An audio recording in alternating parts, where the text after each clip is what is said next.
Hi, I'm Femi Okay. I'm Malika Bilal, and you're in the stream now live on YouTube. Today, living with dementia. We'll discuss its impact, the efforts to tackle it, and the pioneering developments helping those affected.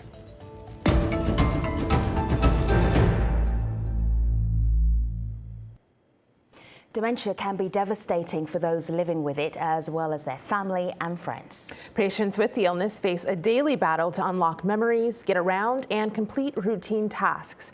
It affects millions around the globe, and the numbers are expected to drastically increase. Health experts predict dementia cases to rise particularly quickly in China, India, South Asia, and the Western Pacific region. While the effects of some forms of dementia can be alleviated through drug treatment, a cure remains elusive.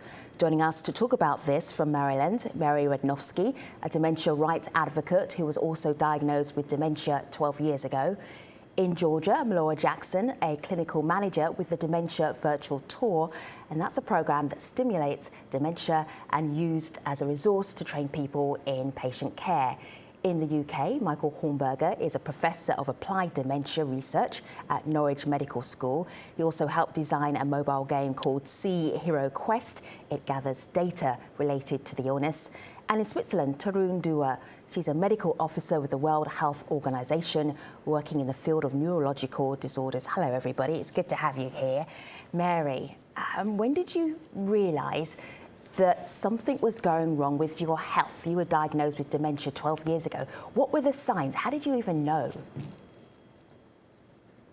Well, actually, the first signs were rather nebulous. So there were funny things going on. I was remembering things differently from other people.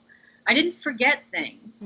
I just remembered different events or different facts and things that happened differently.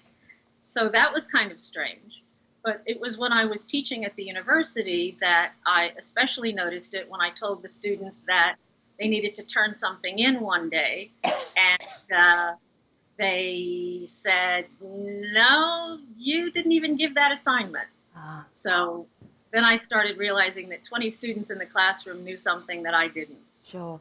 So at what point do you feel comfortable about telling people that you have dementia? Do you tell them straight away? Do you wait a little bit? What do you do? That's a good question. Originally, 12 years ago, I wasn't diagnosed with dementia. I was actually diagnosed with multiple sclerosis. And then I was undiagnosed. And then I was re-diagnosed with something else that was wrong. And then I was actually correctly diagnosed again 5 years ago. Wow.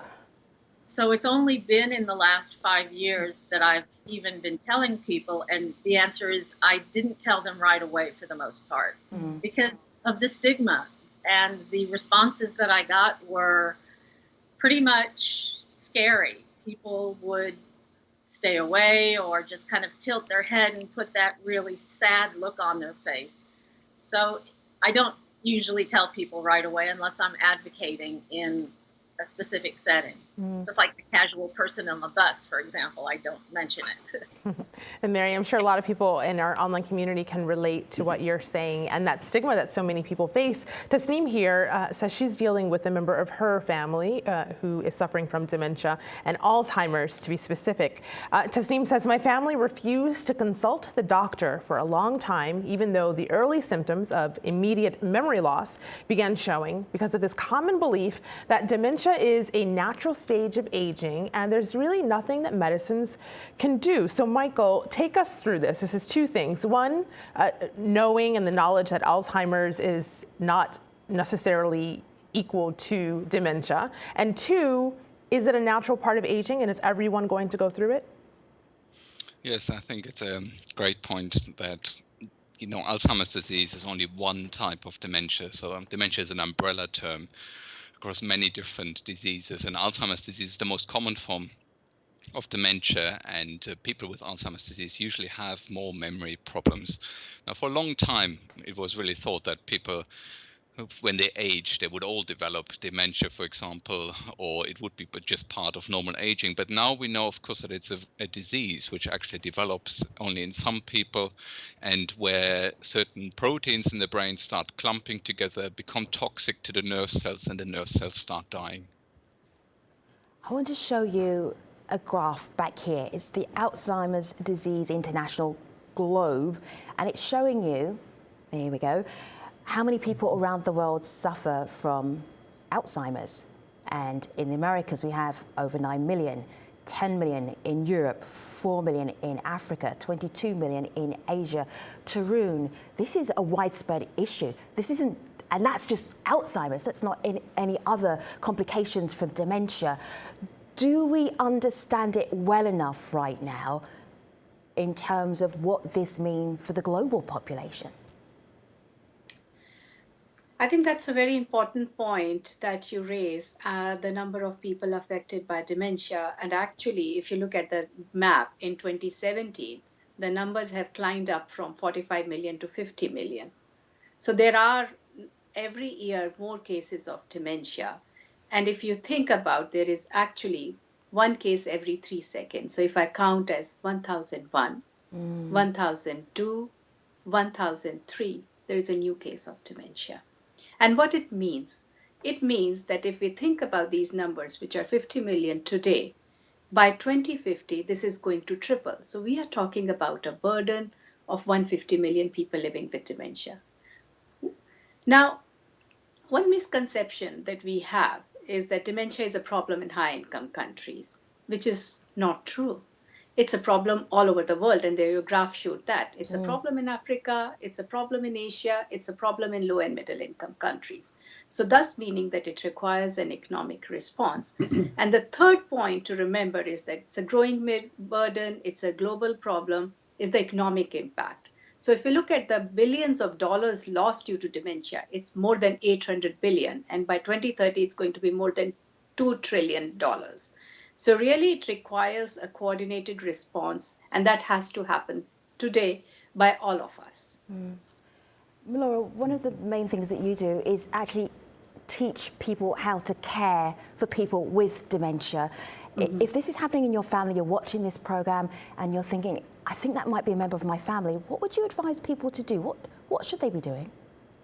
Well, the first thing is to get some good information, and you can do, of course, web searches, but you're going to get a whole plethora of information. Yeah. I would say if somebody suspects that there's a problem, see your healthcare provider, because there are many things that can mimic dementia that are things that we can resolve. But either way, the sooner that an issue is addressed, the more we can do for that individual. So I would say the first step is definitely, see that healthcare provider, get evaluated, and find out what's going on. And then if there is a dementia issue, then look to your local resource agencies and see what it is that they have that they can provide. If you can't find anything locally, there's agencies at the national level in most countries that can provide a place to start getting information about the disease process.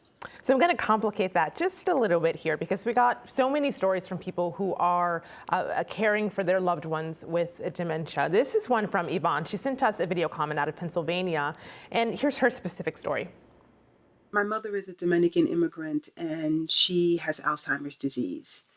And it's really difficult for anyone across all color lines who has this disease. Recently, my mother had to be placed in a nursing home. And that was one of the most difficult things I've ever done in my life. And the support, it's just not there. The information, it's not there. It's not culturally sensitive. It's not taking into account my mother's background and her experiences. It's like a one size fits all, but the one size is a size for white people. Similar, I could see you nodding there as she was talking about this being a one-size-fits-all solution that, of course, then doesn't fit everyone. Right. One of the things that we do at Second Wind Dreams is, number one, we're trying to change the perception of aging and what it's like for people with dementia. But one of the things that we have are trainers all across the country and in several other countries that are working in environments such as nursing homes and assisted livings and home health, hospice, all kinds of things, and working to help change those parameters so that they are more culturally sensitive. They're more sensitive to what it's like for folks who have dementia. And so we're trying. We're not, we can't be everywhere, but we are trying. So I think if that's a concern and your need isn't getting met, please feel free to, you're welcome to get in touch with us, and we'll see if we can't help problem solve some of those issues with you. Laura, one of the things that you and your team actually does is you create a demential virtual tour. So caregivers, potential caregivers can work out what is it like to have dementia, so there's empathy there. One of our reporters from Al Jazeera, his name is Tom Ackerman, he took this demential virtual tour. Here's a little clip of his report. Have a look. Told to follow simple instructions, but the eyeglasses, gloves, headphones, and shoe inserts the women have to wear make the tasks they're given almost as disorienting as for a person disabled by the disease. What's happening? Difficult and even startling, as I myself discovered by taking the virtual dementia tour. Fire engine, where do I go? But I was surprised at how uneasy and just anxious I felt. Because I know it's for pretend. I know it's not real, but yet, just being in there, I still felt that anxiety. Mary, you must understand this lack of empathy, the way that people who have dementia are treated. Can you spell it out for us? Be very candid. Well, I can't say that all people are lacking in empathy, because a lot of people have gone through other similar types of situations. If you've ever been immobilized for a certain reason, or if you've lost your hearing, or if you've lost one of your other senses. So there are similarities that some people have gone through. But the problem with dementia is that it's an invisible disability. And according to the Convention on the Rights of Persons with Disabilities from the United Nations, we have certain rights, certain human rights, and these still must be met. The problem is when we try to have them met, or when we ask that they be met, that there are a number of government agencies or other types of service providers that sometimes don't believe that we even have a condition and we don't have the dementia. For example, if I can still be articulate, they say, oh, well, you're fine. Or if I can pass certain exams, they say, oh, well, you're still doing about average. That should be good enough. So I find that there's an almost prejudice against certain people. And it's not necessarily an emotional lack of empathy, although I'm sure that happens also. Here's one story that I wanted to share. This is from Tasneem on Twitter. She says, my mom is taking care of my gran, who is an Alzheimer's patient, and it's been depressing to see how it's draining my mom physically and emotionally. The thing that it is, it's one long sad story with no gratifying moments. She goes on to say, my grandmother doesn't do well with anyone else, so my mom, unfortunately, can't take a break from looking after her. I think what my mom and other caretakers need is more emotional support from the community. So, Michael, I know that you told our producers ahead of the show, and Tasneem is writing us from India, that you often work with people around the world who have some misconceptions about what dementia is. How do you address that challenge? Yes, it's very difficult, and especially in countries where maybe it's not yet accepted to be a disease, but seen as normal, part of normal aging, it can be very, very challenging for the families to accept it, that there is really a disease happening. So we work with people not only, because most research, I guess, and most diagnostics is always in Western Europe and North America have been very strong always, but really developing countries have been very often overlooked. So we work, for example, with people in India or Brazil, where we're looking at, for example, patients who have very low education or even illiterates. How do they get a diagnosis? How are they taken care of? Which can be really, really challenging. And looking at those symptoms, we see there are a lot of similarities, of course, between people, but there's also these country-specific social and cultural issues which you need to take into account. What we heard already before, this kind of how do you take the person's background into account, how educated they are, which culture they're coming from, what kind of family values they have, can be really, really challenging in a way then to support them in the best way you can, or even diagnose them. Tarun, what were you going to say? Go ahead. Yeah, so I was going to add on, I think the thing that Michael mentioned about the community attitudes, and these are major issues in especially in developing countries, the myths that surround, and very often you would see that the human rights are violated. People with dementia might be tied, or they may not be able to go out. So the issues of social isolation, they come in.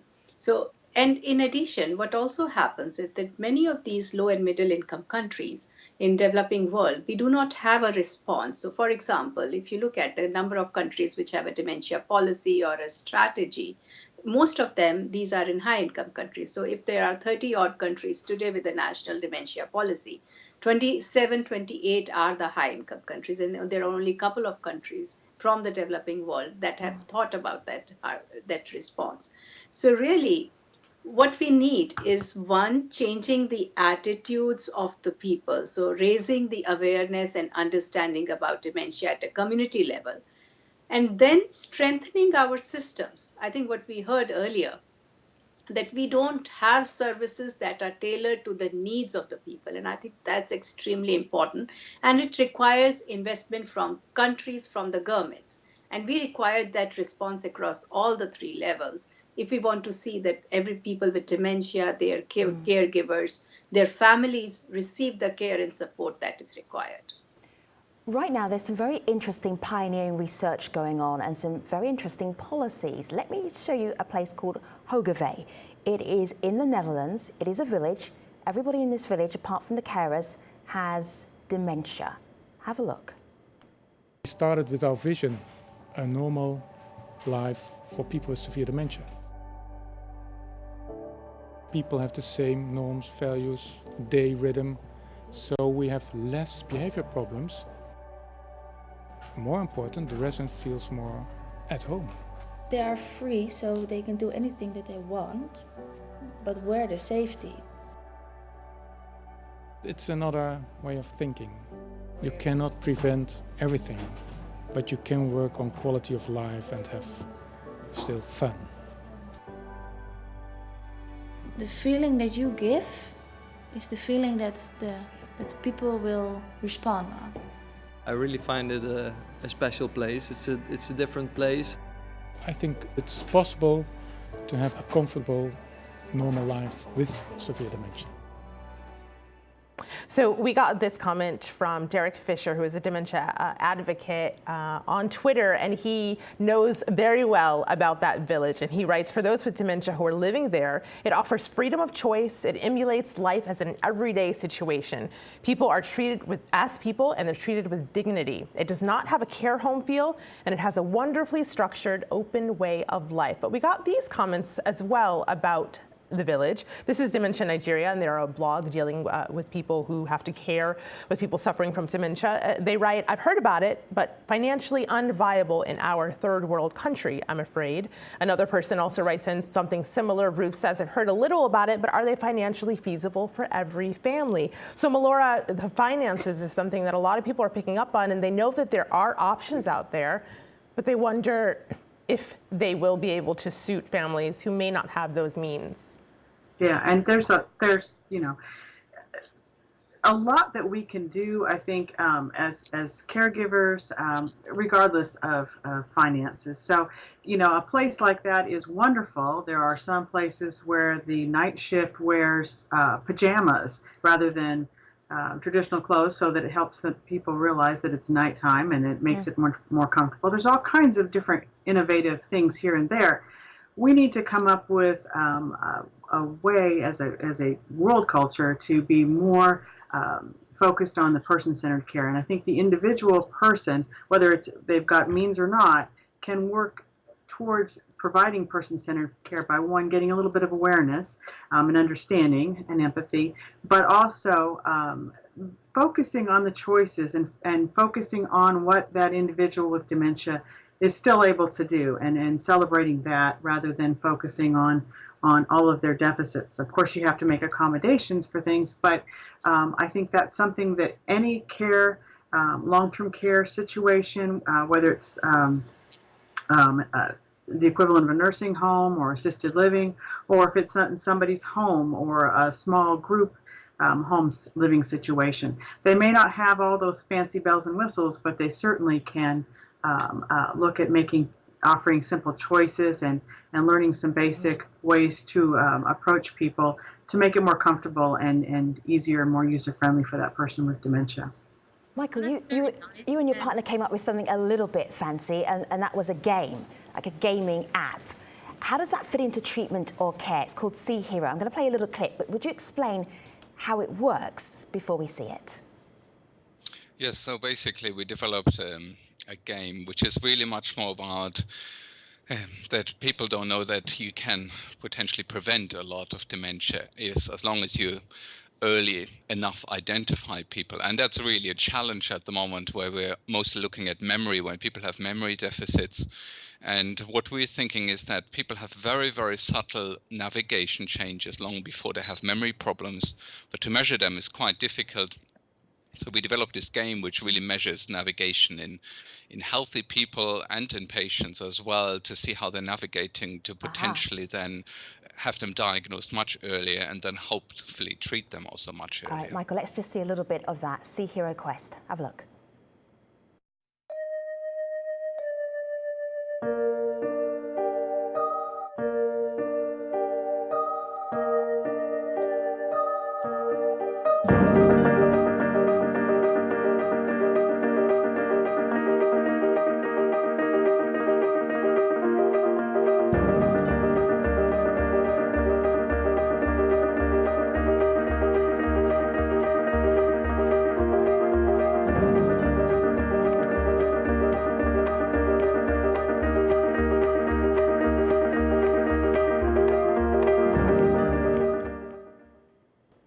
Mary, just having you on the stream today, it's an education for me, for sure.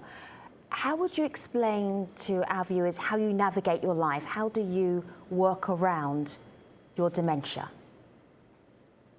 Well, because it's a slowly progressive condition, and because people are fundamentally resilient and very normally are able to adapt to new situations, I've been compensating subconsciously for many, many years.